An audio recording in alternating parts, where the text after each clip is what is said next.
I'm Andrew Murata, host of the Education, Leadership, and Beyond podcast, a part of the Education Podcast Network, just like the show you are listening to now. Shows on the network are individually owned and opinions expressed may not reflect others. Find other interesting education podcasts at edupodcastnetwork.com. Hello, Empowered Principals. Welcome to episode 438. Welcome to the Empowered Principal Podcast, a not-so-typical educational resource that will teach you how to gain control of your career and get emotionally fit to lead your school and your life with joy by refining your most powerful tool, your mind. Here's your host, Certified Life Coach, Angela Kelly. Well, hello, my Empowered Principals. Happy Tuesday, and welcome to today's podcast. I have an incredibly special guest. She is near and dear to my heart. I've known her for almost a decade now, but we have become mentors. She is my coach, my mentor, and I have worked with her in different capacities. But in the last few years, she has really helped me evolve personally and professionally. She has so much insight, so much wisdom to share. And I asked her to be on the Empowered Principal podcast to tell her story and to share her wisdom with us. So Melanie Ann Layer, thank you for being on the Empowered Principal podcast with us today. Thank you so much for having me. It is an honor to be here. Thank you.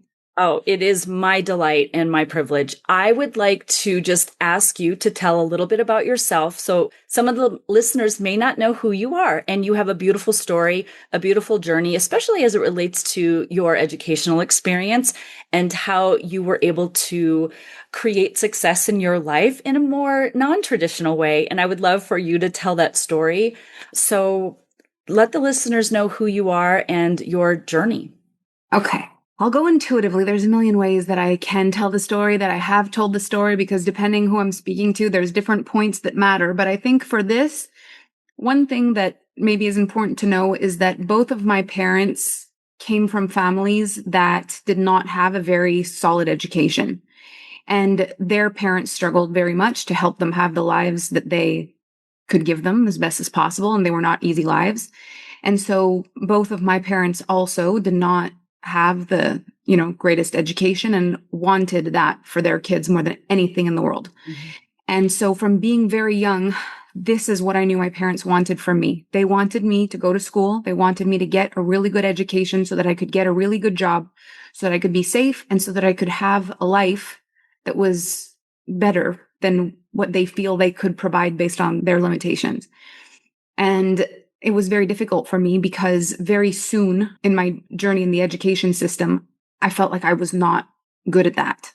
Something would happen for me where, like, when I was a little kid, I used to love school, but it was all about arts and songs, and it was all about like creating things. And as soon as it became about remembering, studying, and exams, something happened.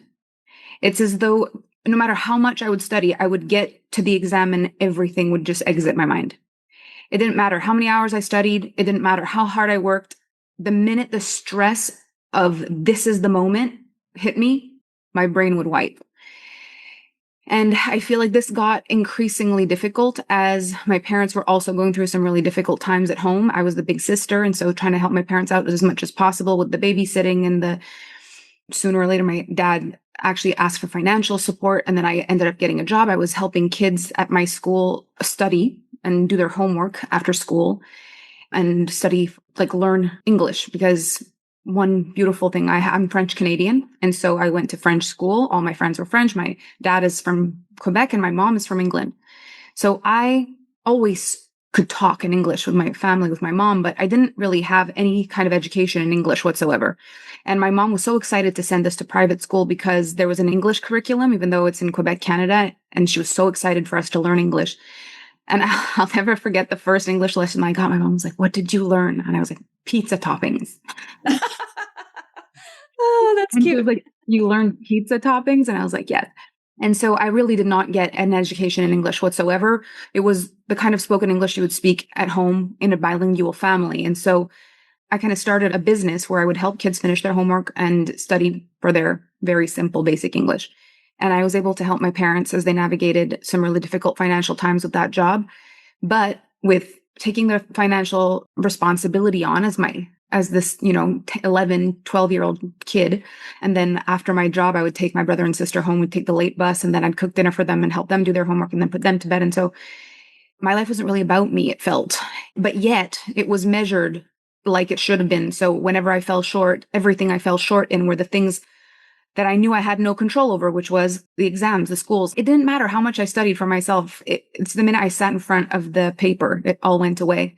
And so I just started working harder at everything I knew I could do that was good, and everything else started to slip. And I started to hate school, hate it. I had one teacher in high school that I thought was interesting. He was a history teacher. He was hilarious. He told stories about history, and I forgot I was in history lessons when he was the one teaching. I would just get lost in the storytelling, and then the bell would ring and I'd remember everything. But it was the storytelling. I remembered nothing else. Everything would just exit my brain. And so I didn't actually graduate high school. My parents were so disappointed.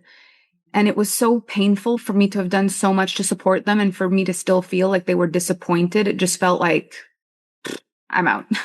So I just felt like my parents unfortunately had hammered this into me for so long. If you don't have an education, your life will be hard. You will struggle. Things will not come easy and it will be really bad. And so that's what I imagined my life would be. And so for a good time, that's exactly what it was. It was really hard. And I got jobs where, I was the manager in a clothing store, making minimum wage plus because I was the manager, trying to get as much responsibility as possible to maybe get a job in a bigger clothing store, and kind of made my way up like that until eventually I found sales. And I realized that if I loved what I was selling, I had so much fun. It was so easy for me because when I loved a product, I knew everything about it. I would use it. I would love it. And so I was very passionate. And so I became really good in sales, whether I was selling makeup or whether I was selling fashion, clothing, whatever it was. As long as I could love it, I'd have the time of my life. And then one day I found a career that was fully commission, full sales commission, no salary. As long as I sell, I make money. And I fell in love with that job. I became like a trainer for that job. And it was so interesting because the way I was trained, I found very difficult. I was supposed to learn a script by heart, which felt like school. The minute I got on the stage, my brain froze. I really struggled with it, but I made it my own because I loved the product. And when it was my turn to teach, I taught the people very differently because instead of using the curriculum that I was taught, I taught based on how I learned it. And I had the best salespeople in the entire company worldwide. We had the smallest unit, the most powerful salespeople, and I had taught them all my way. And so for me, the way I explained it was always like sales it's emotional.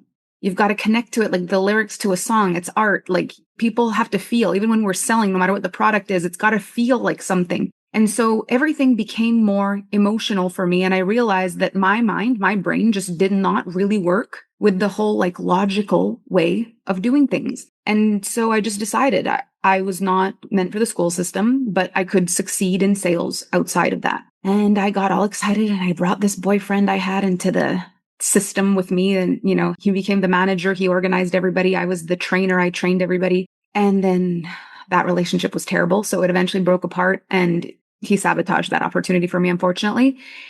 And when I was 25 years old, I ended up going bankrupt and just losing everything I had and sleeping in the front seat of a Honda Civic in the dead of winter. And it was just such a scary time because it felt like I had done exactly what my parents said would happen.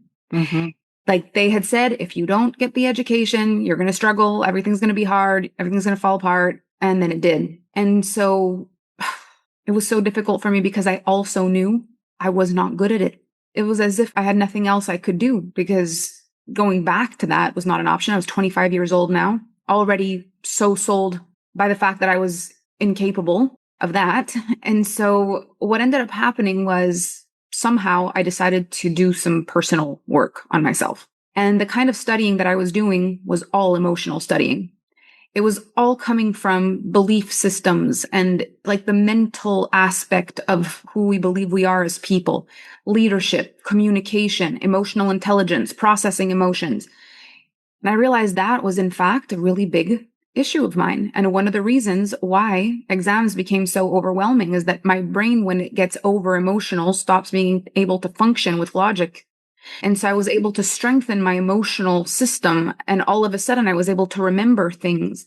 My mind started working differently. I started remembering things. And when it mattered the most, I found myself having conversations with people where I could remember word for word what I'd read in a book from page to page. And all of a sudden, I could remember things I'd never been able to remember. I taught myself English at a higher level. I was able to speak properly. I was able to spell properly from failing French and English in spelling.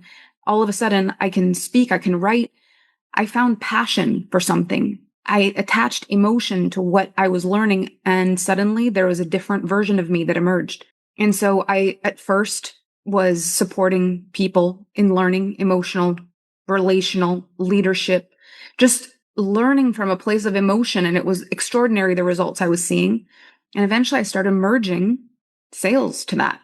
And I got invited to be a sales trainer in all kinds of different industries and was able to teach people who were, let's say, illiterate in sales, how to really become extraordinary salespeople. People who had difficulties with leadership become extraordinary leaders. People who had difficulty with money becoming really great with money, because the way that I teach actually was starting to land with people who said, I'd never felt this way when I've learned before. I've never heard about it this way. I've never felt this way. It's never been this way.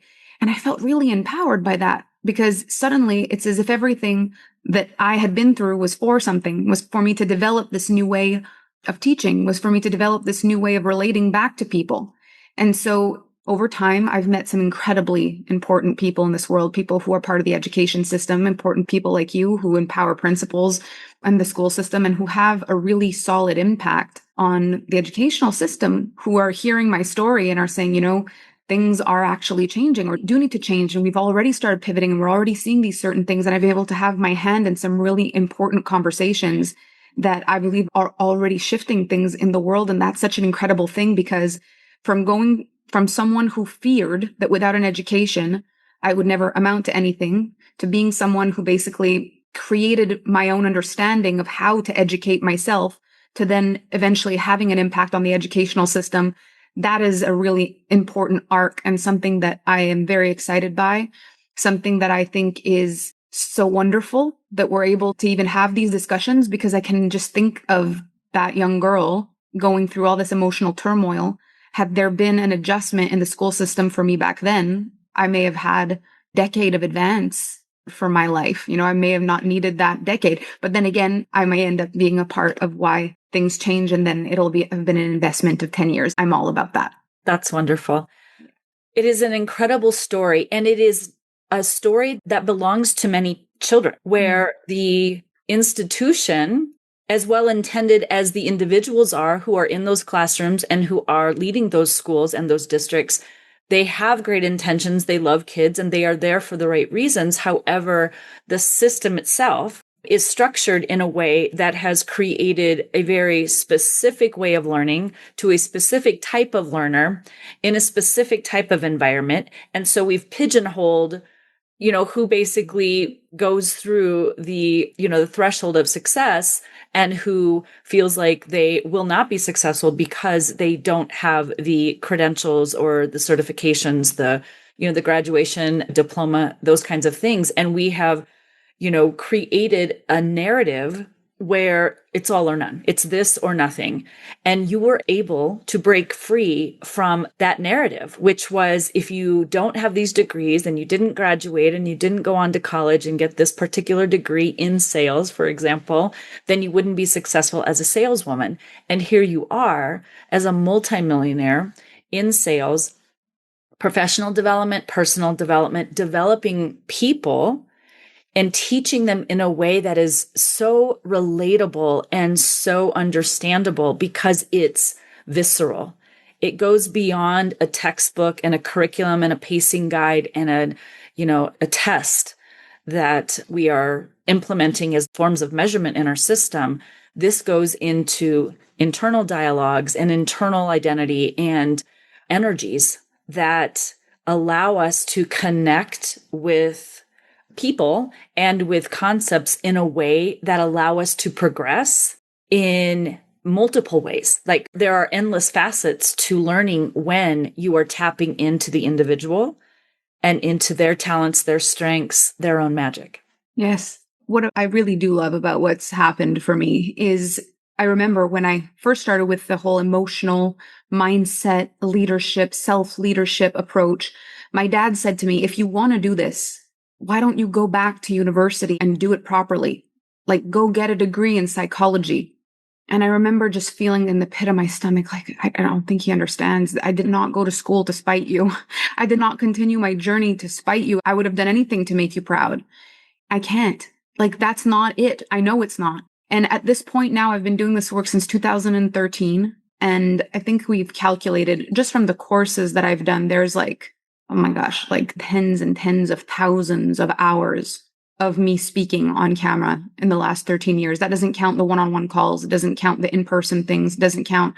Like, I have spent lifetimes inside of one life, inside of these last 13 years, speaking with people and what matters the most to them. Every conversation, a conversation about a desire, something they are struggling with. And my entire intention is to help them get closer to that thing. And every single conversation has brought me closer and closer to the understanding that people struggle to believe they're capable of things. And that is the first barrier to receiving it time and time again. And so you take children who imagine that they're incapable of learning and you add that barrier so early on in their lives, they carry that for a very long time. And it develops not just in the school system, it becomes and it shapes who you believe you are. If I don't believe I'm good at learning, it doesn't just discredit the school system, it discredits everything. I think I'm not intelligent. I don't think I'm a good leader. I don't think I can provide for a family. I don't think I can do much at all. And it just starts to imprint so early on. And so a lot of the work that I end up doing with people is reframing a lot of those beliefs. And it's so crazy because you could go down a very solid path to get there. And I believe that there are incredibly talented people that have a curriculum that's been built over decades and decades and decades. And I don't discredit any of that. I think that for the right fit, the right people that function that way, that there's a reason that this has been working forever. But there's also a reason that so many people fall through the cracks. People who've done the same thing over and over again for years and nothing changes. And I've seen the most incredible thing happen with the people I've worked with is sometimes all it takes is one conversation. Literally, like, it doesn't take learning.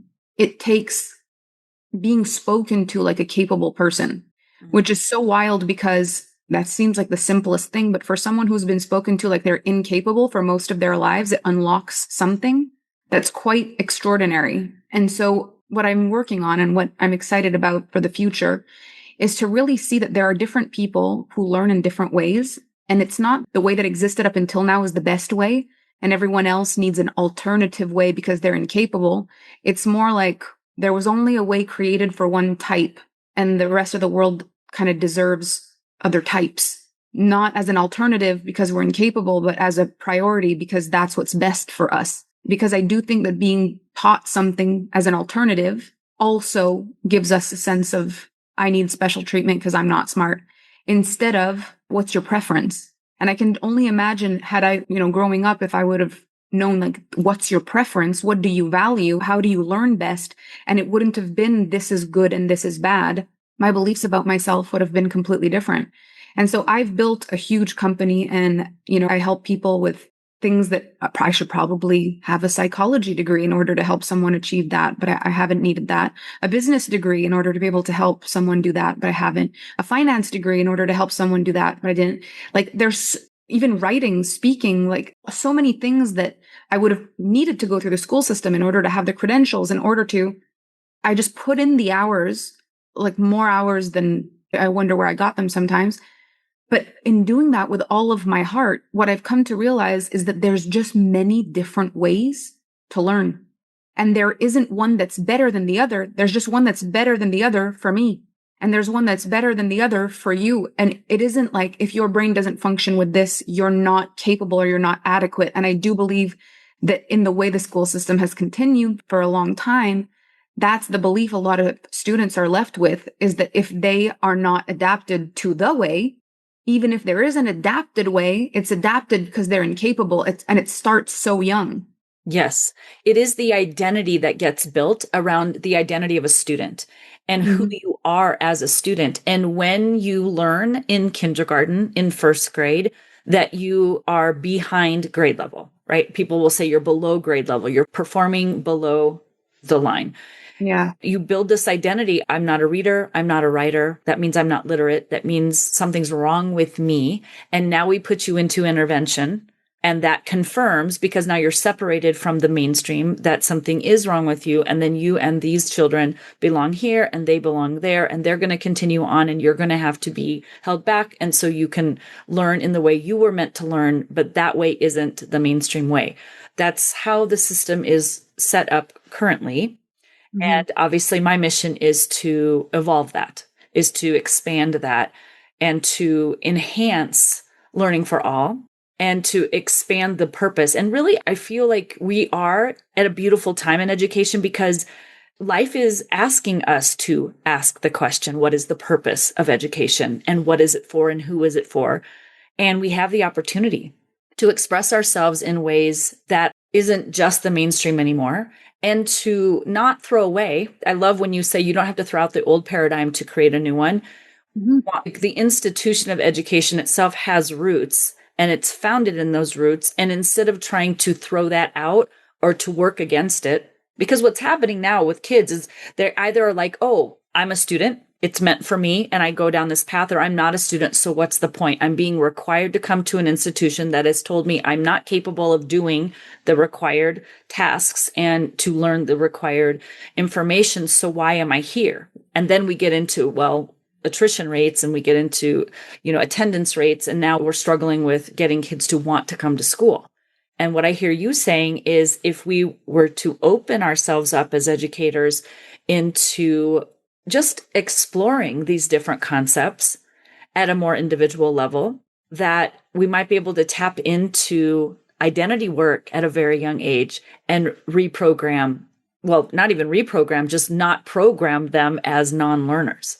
That's so well said. And the other part of that is people ask young kids how things are going at school all the time. It's the first question you see your nieces and nephews, you say, how's school? And if they don't like it and they don't feel good, it's the first thing anybody asks them inside and outside of school. And the thing is, when you don't feel good at school, or you're not good at school, people know about that. And so I also remember having some of the kids that struggled in my class, other kids, like their parents didn't want those kids to hang out because like, oh, those kids don't study, or those kids aren't good at school. So we want you to be friends with the scholars. We want you to be friends with the ones who do really well in school. In relationship, first question at the dinner table when you have a new boyfriend, so how do you do at school? It's like, it's the whole thing. It's not just in the school system. It becomes who you are for everyone. Everyone wants to measure you based on how you're doing. Are you a good influence on my child? Are you a good influence? Are you smart? Are you good? Do you care? And it's so difficult because that is such a one way to look at the world. And unfortunately, a lot of the people I knew that were so good at school, I've seen over the years post not able to find the jobs that they wanted, or, getting frustrated with, they went all the way down a path, years and years of studying, student loans galore, just to find out they don't even like what they're doing once they're there and they want to pivot. And it's like so much invested, and then they don't even know if that's what they want to be. And so it feels like there's so much good in the way that the school system is built. If it has survived this long, there's no question about that. But I just wonder how much it has changed in comparison to the rest of the world changing. Isn't there a sign there that it hasn't followed a curve the way the rest of the world is learning and expediting so quickly? How has the school system not evolved more? Mm-hmm. Yes, that is definitely a question that we talk about in my programs and with my one-on-ones, because the world is evolving at rapid rate, right? Technology, AI, you could get online and have any of these conversations around how exponential our world is changing in terms of communication, connection, and the beauty of technology. And what I see education doing is trying to just input technology on top of the old foundation and just use the same foundation, but then add technology. And what we're finding is that kids aren't learning better because they now have Chromebooks or they now have laptops and computers and phones. They're actually more disconnected, more disengaged than ever before. And you bring up a beautiful point around you said you had nieces and nephews. Mm-hmm. And I was an educator. I was a teacher, elementary teacher. I was a school principal, a district leader. And I have one son who is he'll be 27 on April 24th. And when I watched him go through school, and he conformed to the system. He was this beautiful little spirit, and I watched him conform. And as an educator at the time, I was proud of that. Now, in hindsight, I feel differently, but he did. He conformed to the system. So he was one of the top students. He performed for the school. He learned in the way they wanted him to learn, and he was miserable. And it broke my heart. And as a parent and an educator, there were cracks in my belief system that were starting to chasm, because as a teacher, I was proud of him. And, he was the good kid and the quiet kid and the studious kid and the A+ kid. But as a parent, it felt wrong. And I started to see light come through where the way that I was teaching and the expectations I had and my belief in the educational as an educator was separate from how I was feeling as a parent. And I couldn't have seen that difference until I became a parent. But what it taught me was I want no child in the future to go through, whether they are struggling. I saw the pain in the kids that were struggling, and I saw it in their eyes. I saw it in their hearts, and I saw their identity just slip away from them and their spirit. And I was a kindergarten teacher. When my son hit kindergarten and then and beyond, I saw him performing and conforming, and he was equally unhappy. And I thought to myself, who's happy in this scenario? Teachers don't feel happy. Principals aren't feeling happy. The students, whether they're successful or not, are not happy. Something's got to give here. Something is off.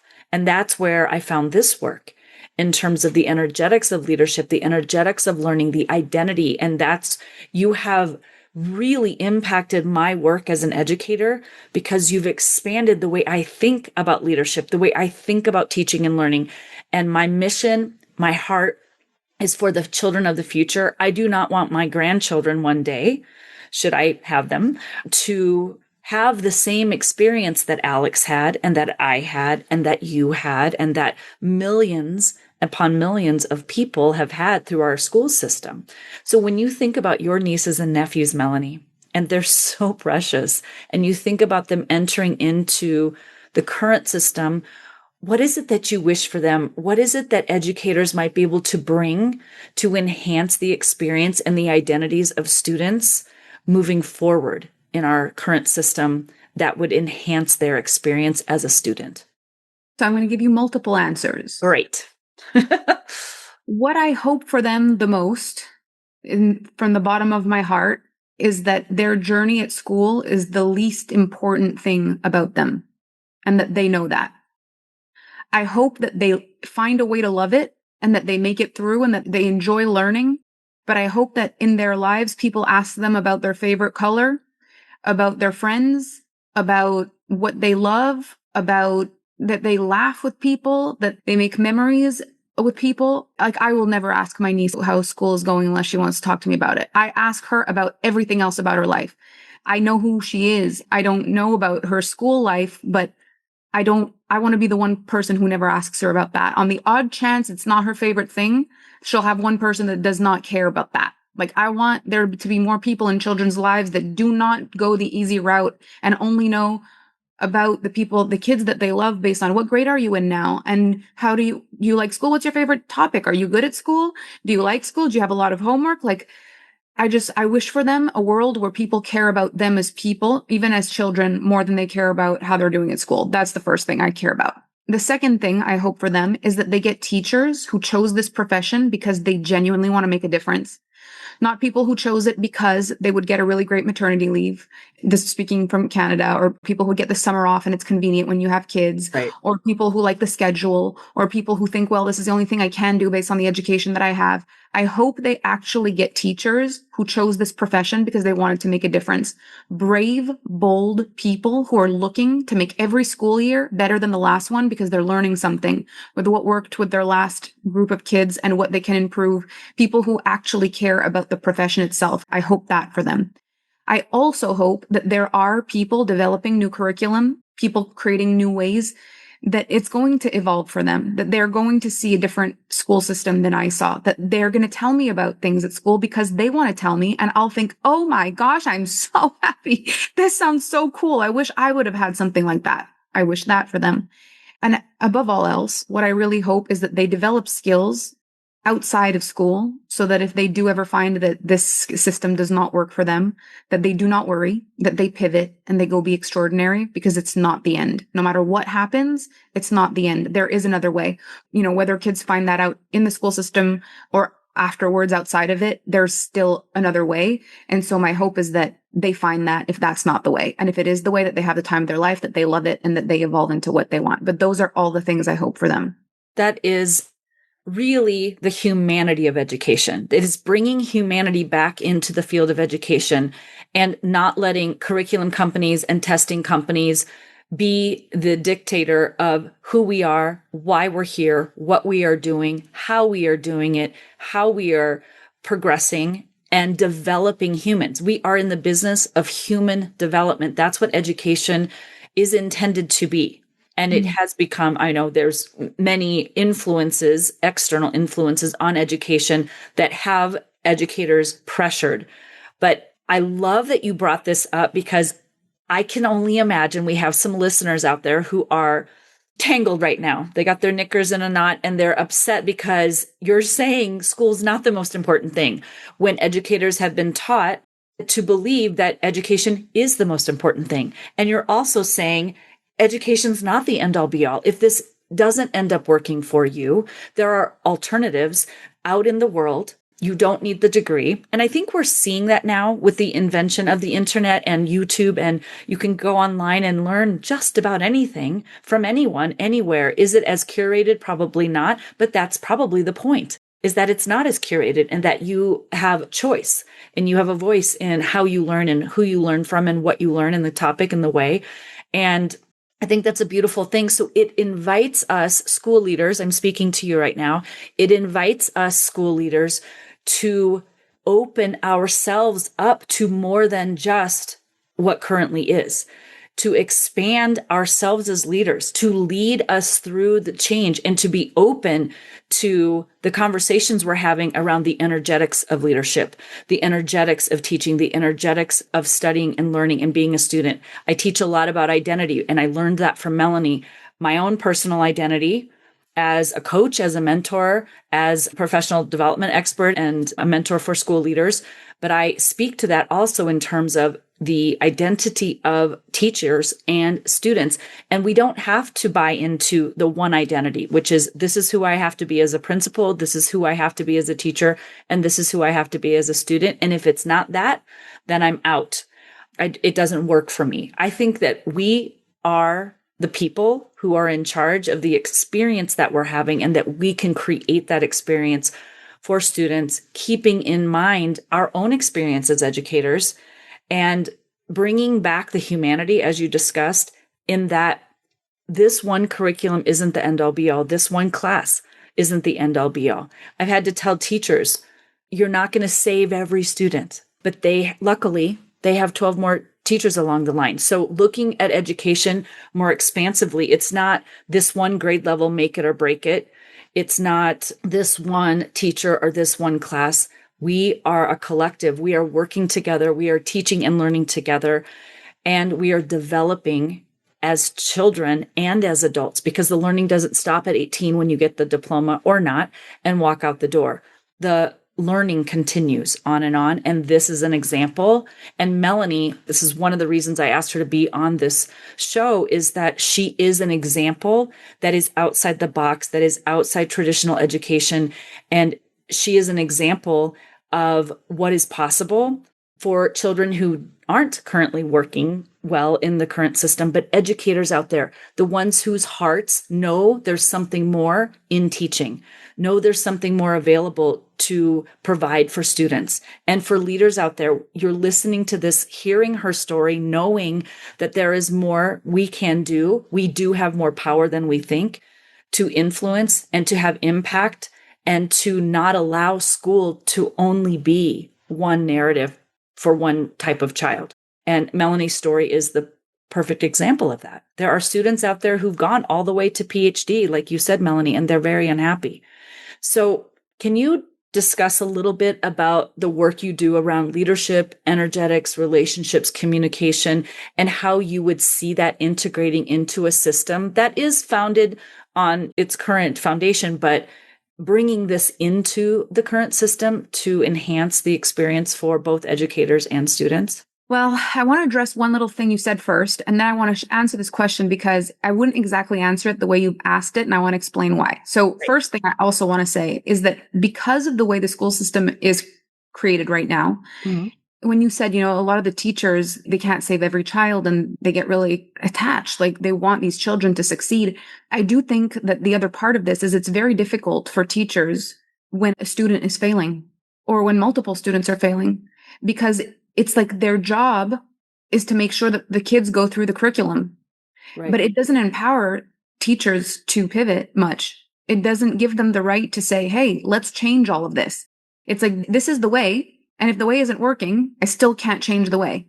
I just need to somehow make the child succeed no matter what, which is so difficult because when you're a kid, you don't know the difference between someone trying to get you to understand something because they care, because it's their job, their mission, because that's what they've got to help you with, versus because you're not getting it and you're not good enough and they're impatient with you. Like, you don't know the difference.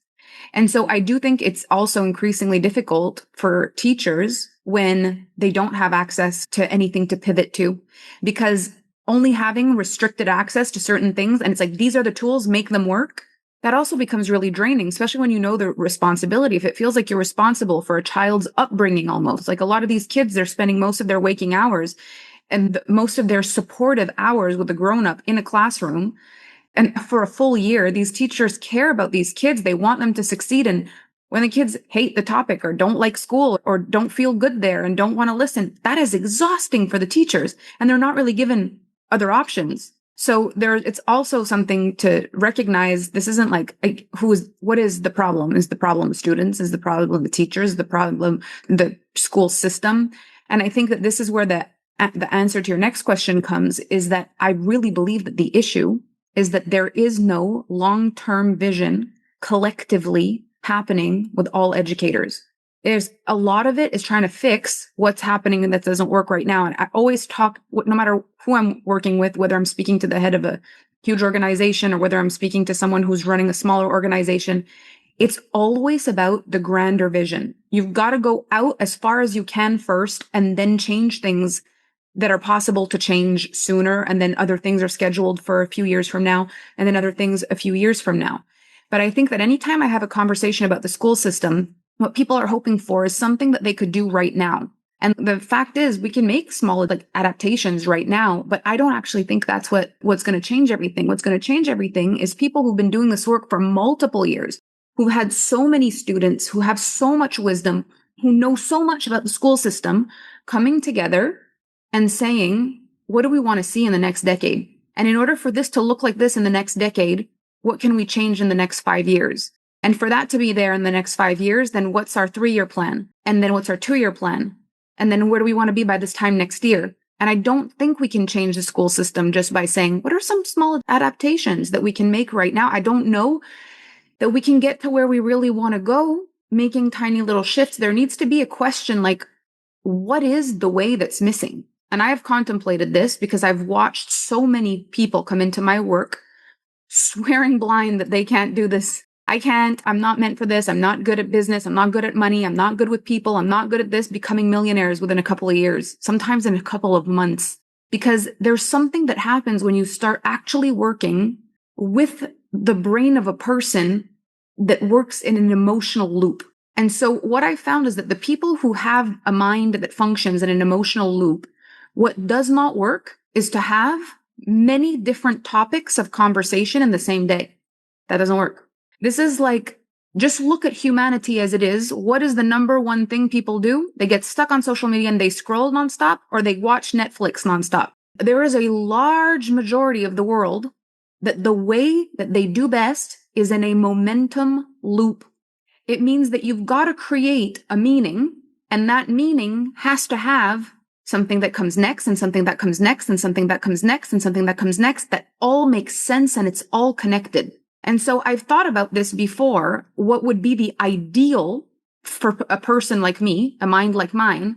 And the ideal would be that all the subjects are somehow tied together and that the projects are evolving based on the level of skill that's required, but everything's connected.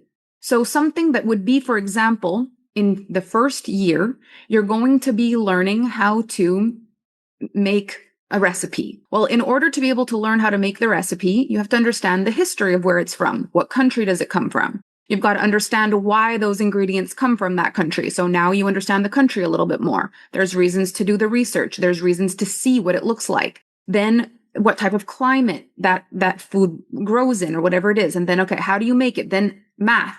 This is what milliliters look like. This is what grams look like. This is what this looks like. This is how you weigh it. If you did this minus this, what would you get? This is how all of a sudden there's a reason for learning this. Even if it needs to be like, we want 6 tomatoes. So we're going to give you 10 tomatoes. If you wanted 6, how many would you take away? 4. Like you would make it make sense with the whole thing where everything you're doing includes multiple things so that children aren't just thinking, I am learning this because I need to be good at this. They're saying, how do I create this whole thing? I need to have a piece of math. I need to be able to read the instructions. I need to be able to do this. I need to be able to do this. Like all the parts come together and it slowly but surely creates more.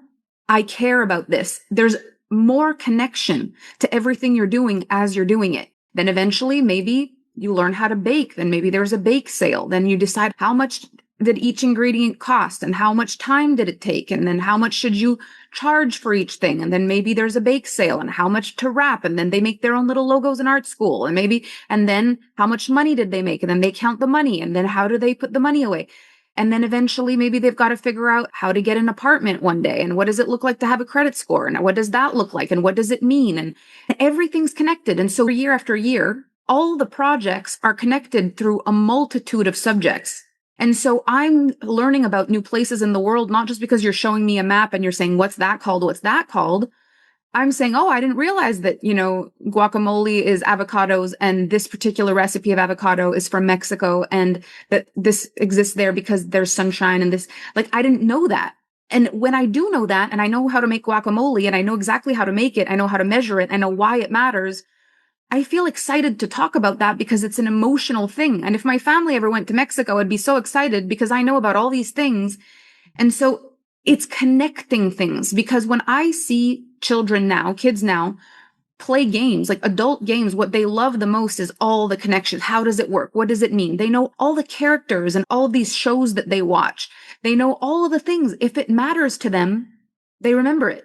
But then they're needing to sit there and remember all the provinces or all the types of clouds. And it's like, is there really not another way to create momentum? Because when I look at the way a lot of my clients learn, there's a momentum, which means the more we talk about it, the more they care.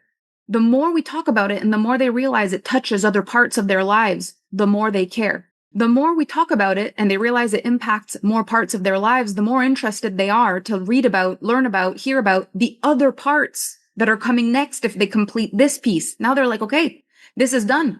Can I learn more about that? Can I learn more about that? Different people are more interested in the next progression than other things. Like maybe some will be more interested in the baking and some will be more interested in the business and some will be more interested in the measuring and the science part. And so all of a sudden you're seeing the preferences. You're seeing people come alive. Is it the artist, the scientist, the mathematician? Is it the organized one or the one who was just so excited to bake something? Like what's emerging from the child? And then you actually get to figure out how to place them next year. And it's like, let's have a conversation with the teachers. Let's look at what happened. But there would have to be room for the teachers to think. There would have to be space for creation. There would have to be conversation in the school about what goes next and where do people go. And there would have to be something that would be occurring. But it's like, while everyone is separated and they all have the same curriculum and they've got to nail everything on the head. And it's like, if it's measured right and they succeed, it's a thumbs up. And if the kids fail, it's a thumbs down. No matter how many little pivots we make, we're not really developing another solution. We're just kind of adapting, which is still better. But I do think that what leadership really is, what's the vision? Yes. And my dream would be that by the time a child is 10, 11, 12 years old, they have so many things they're passionate about at school. They have so many things they're passionate about. They're already thinking about what they might be when they grow up, not because of what they're learning, but because of what they are so excited about. They love things. They want to try stuff out. They are interested in stuff. They understand, like, I think kids should understand about money and business way, way earlier if they're excited about that. It changes a person's life. I speak to so many people on a daily basis who've had, difficult childhoods where they've had to be involved in the money making earlier. And although it was traumatic and difficult, they're so grateful that they understood sooner how to generate that money. It was unbelievable how helpful that was. I feel like there's so many conversational topics that are completely intertwined with real life things. When you're making breakfast and you're putting this much cereal, what's a serving? How do you know? Like, we could be doing so much more connected work where the kids just get in that emotional loop. Because when I look at what takes a woman in my world from I not graduated school and I make minimum wage to I'm a millionaire, the difference is the momentum loop of this makes me feel like I get it. This makes me feel like I understand it. And it makes me feel like if I don't understand this, I could pivot here. I could learn this instead. And all of a sudden I'd circle back and finally understand this part. It doesn't feel like there's only one way. It feels like I can trust myself that if this is blocking, there's somewhere else I could go and eventually circle back. Like, if I'm not understanding the math of the recipe, well, if I screw up the recipe and I eat it, I'll realize, oh, I put too much of this and this. Now I'm understanding science. Now I understand science. I care about the math more. Okay, now we're back into that. It's like not all the paths are linear like that. Sometimes I only care about something after I care about it. So you're trying to explain to me that you need this amount of solid and this amount of liquid in order to create this. And I'm trying to figure that out with my mind. But it isn't until I've got pizza dough dripping through my fingers that I care about the ratio. You can talk to me about heat. You can talk to me about measurements. You can talk to me about math. You can talk to me about all these things. But it isn't until I'm, maybe eating something I've made or collecting money from a bake sale that I'm going to be able to give to a cause that I've researched because of all this that I've understood that I care about what next year's project is going to be. Because I get it. I like it. I care about the countries. I care about this. I care. And I think that for a lot of people, a lot of kids, the biggest issue is that they don't know how to care about things. They're not being taught at home how to dream. They're not being taught at home how to believe in themselves necessarily. Not everyone has that opportunity. Not everyone has at home an imagination, a feeling of I can do anything, a feeling of dreaming or creating. And so if you were to bring that to school, a lot of these kids would come alive for the first time.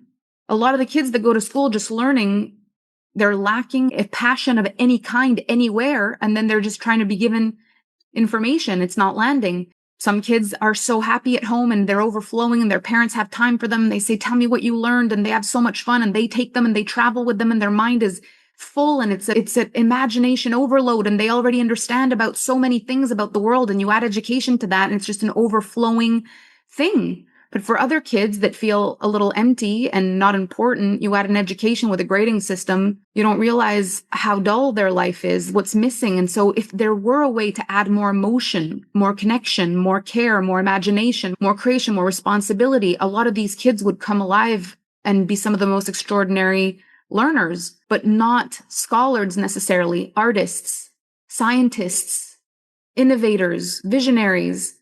There's no space for that early enough to make kids not already think they're not good enough by the time they could even imagine they have that in them in the first place. So I think that if there were more identities than just a scholar, and I know that there's arts and crafts, an hour of arts and crafts or an hour of physical education, but it's not connected to anything. Right.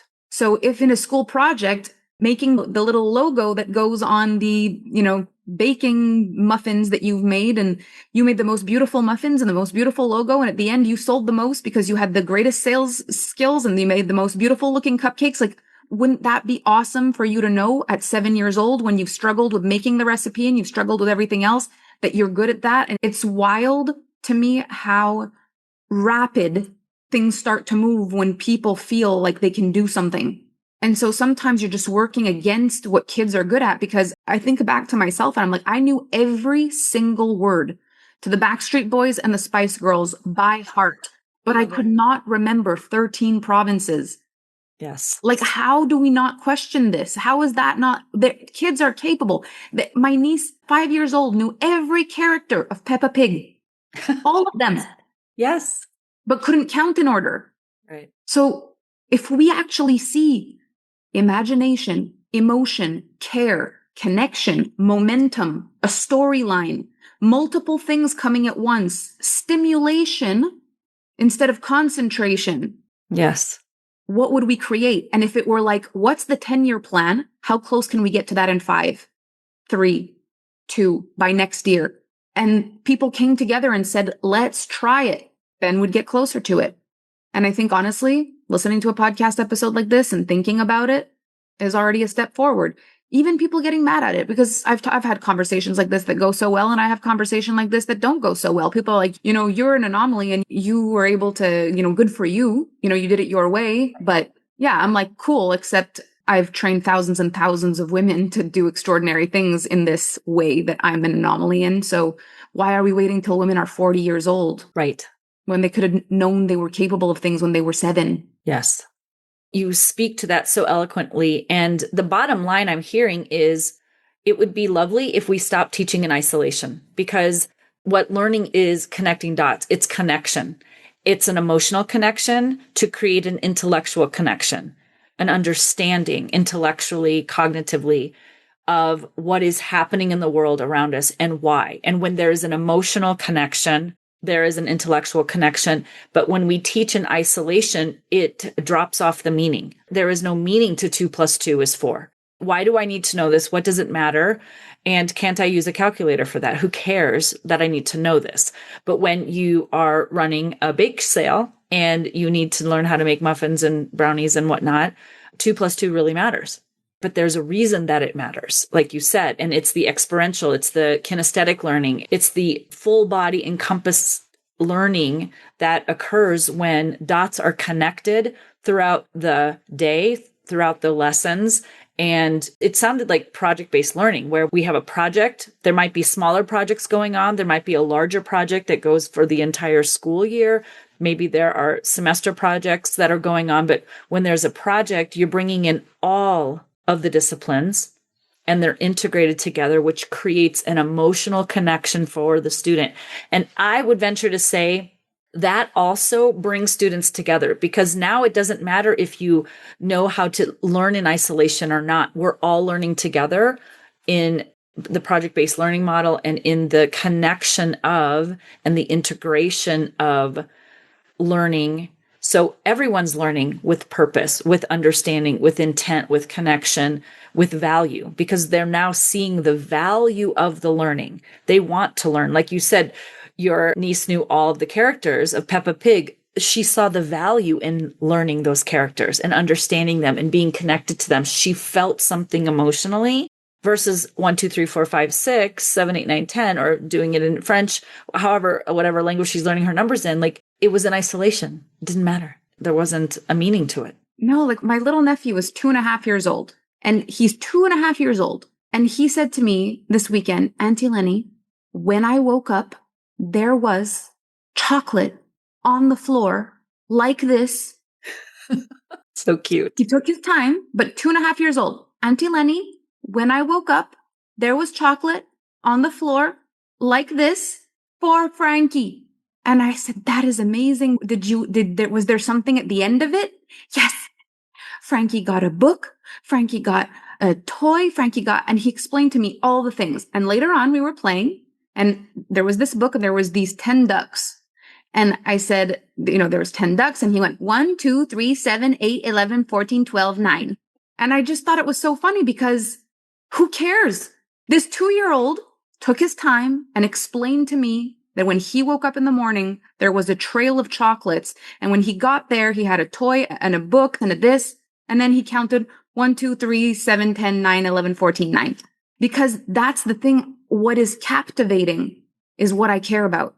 And so if I spend most of my living days in a room where I have to listen, I can't even be telling you what I care about. I have to be listening to what you're telling me I need to care about. Can you at least tell me in a way I care about it? And if on top of that, you're going to measure my intelligence based on how much I remember of what you told me, that you've told me I need to care about, can you at least tell it to me in a way that I enjoy?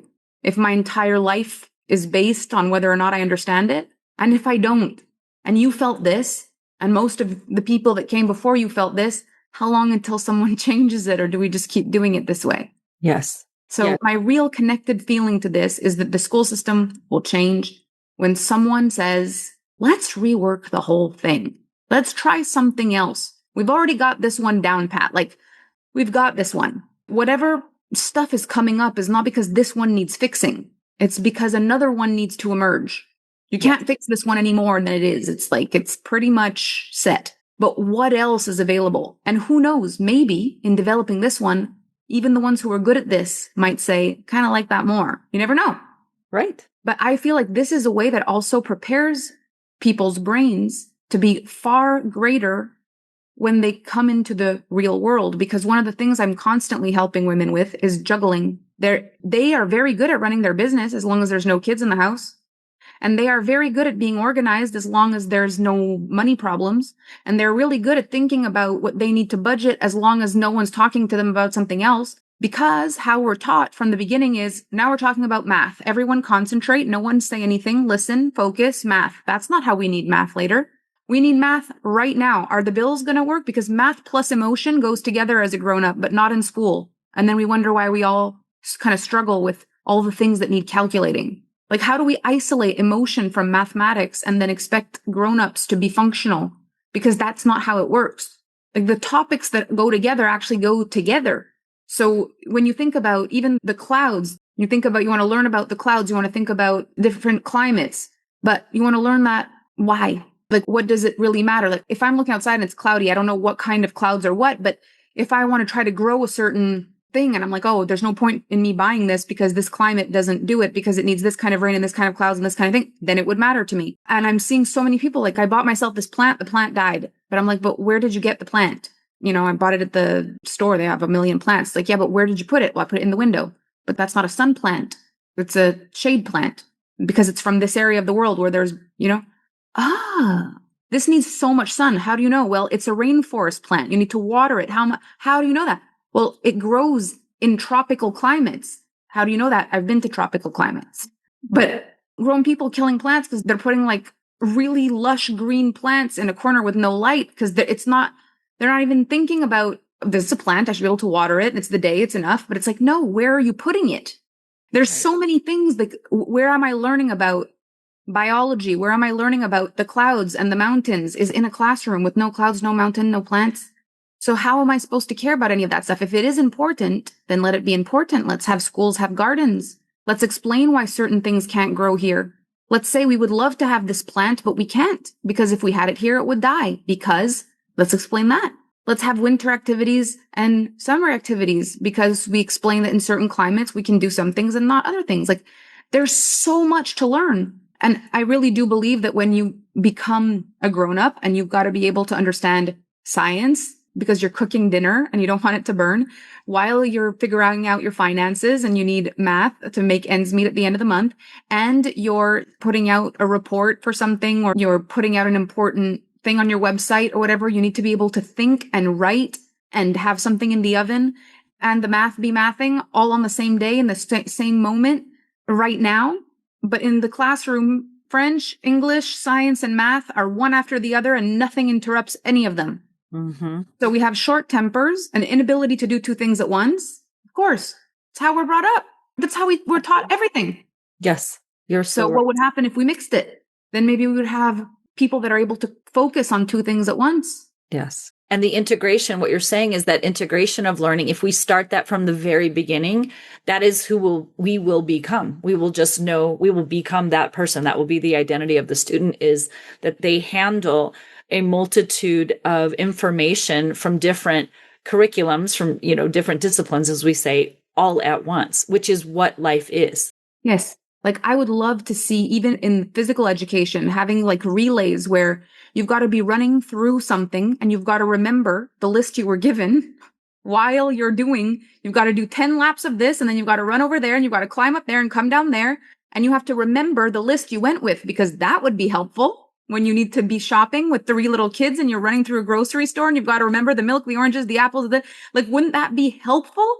But it's like, no, when you're doing the physical education, you don't think of anything. You just hear a whistle and you run as fast as you can. What if there's more relays? There's things, if it's like, okay, we're going to do the bake sale, but you've got to go run for the ingredients. We need you to be able to multitask. You're stressed about running and you've got to remember what you need. And that maybe comes in a little later on in the educational thing. But it's like, you've got this much time to run with your basket. You need coordination, dexterity, and all the things. You need to be able to calculate how much money you have, how much of all the ingredients you need, and you've got to remember what you needed at the end. Go. And these are not just marked. Like at the end, you don't just get marked like, oh, 10 out of 10. It's more like, here's what we learned about you. You were excellent at remembering this and this. Here you got really emotional. What happened there? Like these are the things that would change the educational system, is to actually look at what do grownups lack that children could be being trained for pleasantly from the beginning, that would still integrate everything they need to learn, would probably make them better at learning it and actually help them use it when they grow up. Yeah. It's like the rite of passage you were speaking of in one of your programs, where we don't integrate rite of passage into our schools in conversations around different developmental milestones that children go through.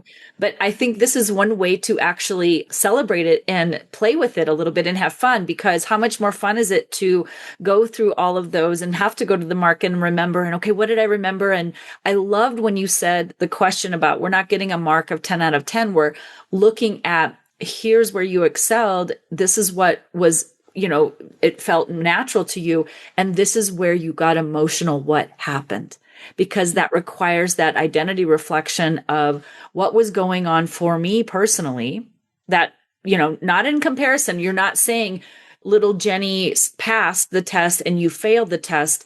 Jenny just didn't get emotional in this aspect of it, but that's Jenny's business. What happened with you is, there was some emotion there. What came up? Such a great question for students to be learning about introspection and, connecting with themselves and not being ashamed that they got emotional at that part of the project, but as an exploration of why. And I will say, in doing this work and developing this work, I've often had people tell me, I wish you would do it for free. I wish that you could offer this course around communication for free. I wish you could offer this course around women's empowerment for free. I wish you could offer this for free. I wish you could offer this for free. And honestly, I really hope one day it is offered for free. But the fact is, there needs to be in the world a group of people who are willing to put themselves on the line for things to change. That is just the way it is. I did a lot of this work for free before I was recognized as valuable. I did a lot of this work for free until eventually people started speaking out for me and saying, gosh, you need to hire this girl. Like, my life has completely changed. I've achieved more within a few months working with this person than I have during an entire semester of education. Like, this is unbelievable. It's just amplified everything I know, everything I do. But I took years of my life to shape this before it became what it was. And the people who are investing in it see the value in it, but the whole world does deserve it. And so the other part of this is to say, some of the teachers that are listening to this, you may want to find other teachers that are willing to do this and come together and create some kind of Montessori school, something that is not quite the way it is, and give it a shot. Extracurricular. Mm-hmm. If you're passionate about the education system and you're doing it for passion, it's not just for, the job that it is, because if that's why you're doing it, this wouldn't be interesting for you. But for those of you who are like, gosh, this would be my dream to be a part of creating this, maybe it's extracurricular. Maybe it's something that you start doing, during the summer. So maybe it's something that you bring. It may be that some parents are willing to pay for their kids to have something like this happen until it's a proven system, until it can be presented as a actual curriculum. But this is the thing that's difficult, is that changing the curriculum that's already been accepted, first of all, is difficult. And second of all, is not creation. It's just fixing. And that's never the same. I really think for something like this to be birthed, there would need to be a bunch of very intelligent minds coming together and saying, okay, what is important in first grade? What are we really measuring as a success marker for first grade? What can they do? They can write out the letters. They can read what is important for them to know. And how could we bring all those topics and move them into integration more? And how do we then bridge that with year 2? And then how do we do that? And how did it work? And every year coming together and just bringing it, it would take some people to decide to take this on and to really build a concept. And then there are people who would pay 1,000,000%, especially entrepreneurs, people like me who know, I would put my kids through that before I ever put them through a traditional school system. There just is going to need to be people who are brave and who take a shot and saying, as long as these children can graduate the same way, if they're able to do the things, can we get there? Yes. And then some. I think about when you talked about first grade, what do they need? What I think about what are people complaining about that kids don't have or that they're lacking. Let's start there, because most of the time, especially in the early years, it's not as much academics that they're complaining about. That's just like on top. That's just the surface. But really what they're worried about is self-regulation, social skills, communication skills, being able to express themselves without hitting or biting or tantruming or something. Like those skills, those early developmental skills, if we could actually focus and prioritize internal emotional understanding and regulation at an appropriate level, bringing kids up along, their academics will flow.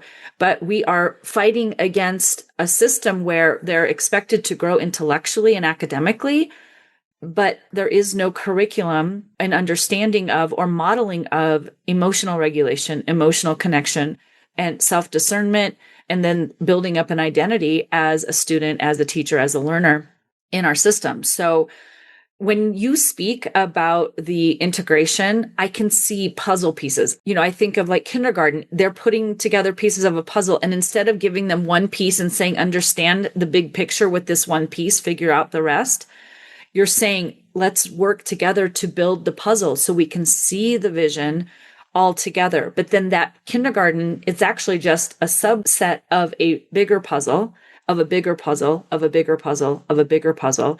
But when you're giving kids individual pieces, here's language arts, now here's math, now here's science, now here's social studies, and none of that connects, it's like you're giving pieces to different puzzles. And, what is this? There's no comprehension, no understanding. And then we complain that there's no comprehension and understanding. I really love that you're inviting people. There's two phases, I think. If you're currently in education, you're working within a system. You need to put up an under construction sign and you need to work with the system you're working with, but also be under construction and be having these conversations. So I think people within the system can put up we're under construction, still open for business, but we are remodeling as we go, tearing down, re-examining, revisioning, and going with the new updated. And there are people who will step out and build from scratch. As you were saying in that invitation, I think there's two kinds of educators, the ones who want to do the under construction model and the ones who want to build from scratch from the floor up. My work with leaders has been within the system. And I feel inspired to invite a group to explore what it would look like to just, if we could start from scratch, what would we do? Taking in the humanity of education and the human development process. I think that's where we need to go back to, right? We are as I always say, we're in the business of people. We're in the business of human development. And what you're expressing, Melanie, and so beautifully, I hope that this has been for the listeners an emotional experience, an invitation to explore what you know to be true about teaching and learning, which is we don't learn in isolation. We don't learn effectively in isolation, may I say, but we learn through integration, connection, collaboration, and building the puzzle pieces together so that we can see the vision and expand that vision as we go through school. And Melanie does this work. I just want to add this. Melanie does this work at an individual level. She does it at a group level. She does it at corporate levels. She does it for institutions. She does this work very comprehensively. This is why I have selected her as my mentor. One thing I love about Melanie is she has helped me connect the pieces that were not available or present in my formal education. They are things that even if I had strived to achieve my PhD, so I do have my master's in education. I had planned to get my PhD. Life took some unexpected turns, but I feel like I have a real PhD in life, having worked with you and will continue to work with you in future endeavors. So Melanie, if people want to learn more about the services you offer, the work that you do in the world, where would you direct them? Well, if we're speaking of people from your community, yes, I would probably have them reach out directly to me on social media or even email info@alphafemme.com and to really talk about which skills they're most lit up by working on right now. And my team would really be able to tell them where and what. What I do find is the most valuable with what I do is the ability to start retraining your mind to think like a leader, an innovator, a visionary person who can affect change, because what limits most people is the belief that they can only do with what they've got, when in fact, we are able to create new resources just by thinking differently. And so being in certain programs that talk about leadership, that talk about emotional regulation, emotional intelligence for women, like just communication, it's wild what it'll open. I think you do one program, you realize my teaching style, and then you go, I would like to know more about that, or I would like to know more about that. I think it's a path. And I think just in touching whatever you touch with me first, you'll realize there's something in what I said you wish you could go deeper in. And if it was all linear like this and you had to wait forever before you got there, you'd probably give up. And then you might realize something else about the school system.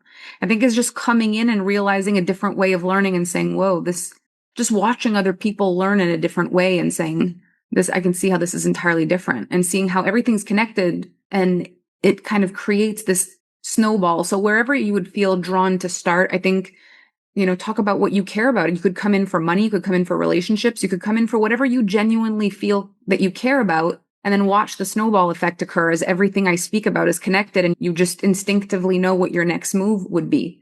Because I think that's how we learn the best, is we go with what really matters to us, and the connection gets made with what the next progression is. And just one little thing I wanted to say based on what you shared just before about having the under construction, I loved that vision. And what I really saw, which would be so incredible, because ultimately, I don't think anything can just be changed overnight. But this is what this conversation really is about. It's saying, can we even think about what is the ideal? Like, let's look at the whole curriculum and let's create an ideal, and let's reverse engineer the whole thing and go backwards and see what we could do. And even if we don't do it, how would it affect things now just to think about it differently? But I think having a mastermind space or a connected space with people who can kind of get behind this under construction model, where it's like every time you test something and it works, you share it with a group and you say, I just want to let you guys know today or this year, I tested this with second graders. We did this exercise. We connected this and this together. It was a hit. Try it out. Let me know what happens. And then a bunch of you try it. And then you say, this worked. This is what we found. This is how we refined it. We loved this so much. We did something in grade 1 where we did this, and that prepared them for grade 2. This is genius. Like, just testing little things and giving each other that feedback and trying stuff, and like just being connected in a space where people are genuinely trying something out. Even if you only tried one new thing a year, 2 new things a year, and then learned through proxy, like, what are other people trying? You don't have to try it all. You can watch other people try. I'm going to test this grade, that grade. You might be so surprised what happens just by being in proximity to other people's testing. So I would really encourage the under construction phase. And I think that being under construction with a collective community of people who are letting each other know what they're testing would actually have a ginormous impact on the educational system. So I just wanted to point that out. But the big difference here is not learning in the mind. It's learning in the being. So I am learning to do this because I need to know how to do this, because I am growing up and I'm going to need to know all this information because it matters, and I'm already using it and it's already helpful, and I can already see why I'm here, and I can already see how this was helpful already. I learned something last week. I used it this week. I'm the one that wants to tell my family at the dinner table what I learned because I'm so excited about it. And I think I can help them with what I learned today. I could help with dinner. I could help with laundry. I could help with groceries. I could help with anything. I'm starting to learn how everything works. I feel like I'm a part of this family. I'm excited to have my own home. I'm excited to have my own things. I'm excited because this is all working for me. I feel like all of it makes sense. I'm understanding. I'm getting it. I'm learning it. I'm proud of me. I'm becoming something. I am something. I am something and I'm becoming something. That is what over time, over and over again, that being reinforced, this is important. You knowing this matters today. And when you grow up, it's going to matter even more. This is going to help you raise your kids. This is going to help you have a beautiful home. This is going to help you stay healthy. This is going to help you. You're learning it now, for now and later, for now and later. You're becoming this. You're already becoming this. You're not learning now for later. You're becoming this for now and later. It's bridging an identity gap that has people take ownership of their life so young that I think we're going to have less problems with the way too grown up stuff that's being presented to these kids at home, on TV, on the internet, because regardless of whether or not the education system changes for this, what kids are being presented now and at the age they're being presented it is very different than what it was before. The games are different. What they're seeing on the internet is different. The behaviors, social behaviors, people on the phone, communication, connection, it's all going down massively. And so if at school there's a structure that's being built, it's going to raise their ability to handle all of that stuff. And that's the vision that I really see is, unfortunately, not everyone is being parented at home and taught at school. A lot of these kids are getting all of it at school, all of it. And so the more connected it is, the more chances these kids have of thriving. The more disconnected it is, the more disconnected they are. And then it's harder to get them to care about anything, which is harder on the teachers, harder on everybody. It just makes it a job. And then it's harder and harder to remember the passion of why you came into this in the first place.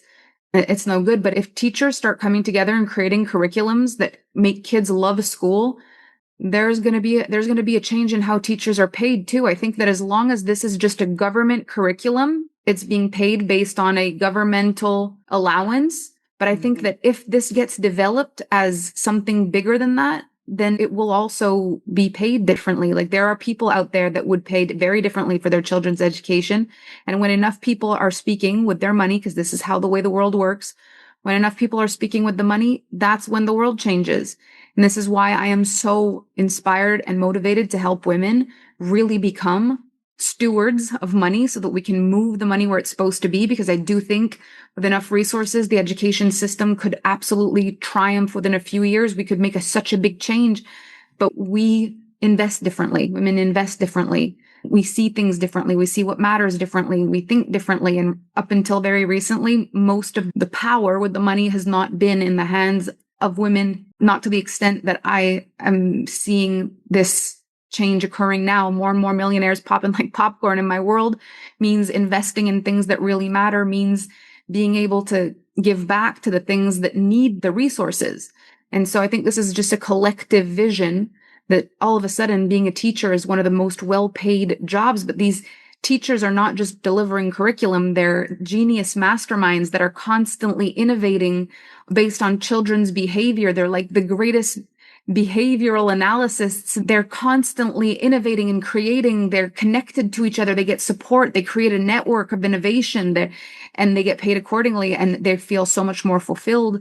And there's so much more opportunity for wealth and for growth within the education system. And like, this is how big my vision goes. And I'd love to be, to have my energy all over that and to be a part of that happening. However, I'm invited to do that. It will be my honor, my pleasure to do, more of these conversations. And I mean, I'm a well of ideas and I have so much passion for this, but whether it's the resources, whether it's the curriculum, whether it's, just the mentality of the people outside the school system, the parents outside supporting what's happening on the inside, whether it's the structure of what allocation is offered for a curriculum change in the world, like what even is the resource available for that? And how do we change that amount dramatically? I feel like there's things to touch all over the place, and it's just our job to do it, or else it's the next generation's job and the next one and the next one. And I mean, why not us? Why not now?